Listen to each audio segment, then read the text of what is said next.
వైసీపీపై CM Chandrababu తీవ్ర ఆగ్రహం వ్యక్తం చేశారు. పవిత్రమైన రాజధానిని వేసల రాజధాని అని మాట్లాడడంపై ఫైర్ అయ్యారు.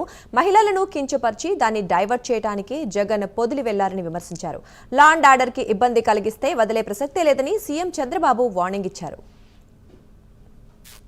దేవతల రాజధాని అమరావతి, ప్రజా రాజధాని అమరావతి, వేసల నగరం. ఇది ఎంత కొవ్వెక్కుందండి మీకు? ఇంకా సమర్థించుకుంటారా మీరు? మీరు అడిగిన క్వశ్చన్ చెప్తున్నా. Can you answer? ఇలాంటి వాళ్ళని మీరేం చేస్తున్నారు? మీడియా, మీ ఇంట్లో ఆడబిడ్డలు లేరా? మీకు తల్లి లేదా? కూతుర్లు లేరా?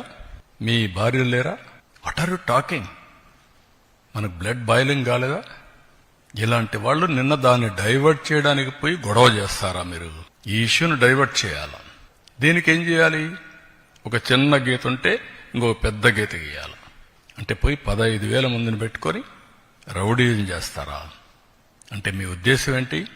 నేరస్తులు రాజకీయ ముసుగులో చేస్తున్నారు కాబట్టి మాట్లాడితే రాజకీయ నాయకులపైన యాక్షన్ ఎవరి మీద తీసుకోవాలి?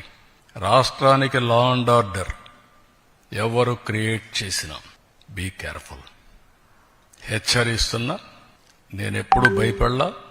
తీవ్రవాదులపైన పోరాడినప్పుడు కానీ, ముఠా నాయకులపైన పోరాడినప్పుడు కానీ, కమ్యూనల్ వైలెన్స్ని అణిచివేసినప్పుడు కానీ ఒకటే ధ్యేయం, public safety. Public safety, no compromise. కొంతమందికి విష ప్రచారం చేసి, రౌడీజం చేసి, దౌర్జన్యం చేసి పెత్తనం చేయాలనుకుంటున్నారు. ఆ ఆటలు నా దగ్గర సాగవు. నేను ఐఎమ్ వెరీ క్లియర్. మళ్లీ చెప్తున్నా, మీ ద్వారా ప్రజలకు కూడా చెప్తున్నా, ఇంతవరకు నా మంచితనాన్ని చూశారు. తోక తెప్పితే మాత్రం పబ్లిక్ సేఫ్టీ కోసం ఎవరిని ఉపేక్షించడం. అందరికీ గుణపాఠం ఉంటుంది.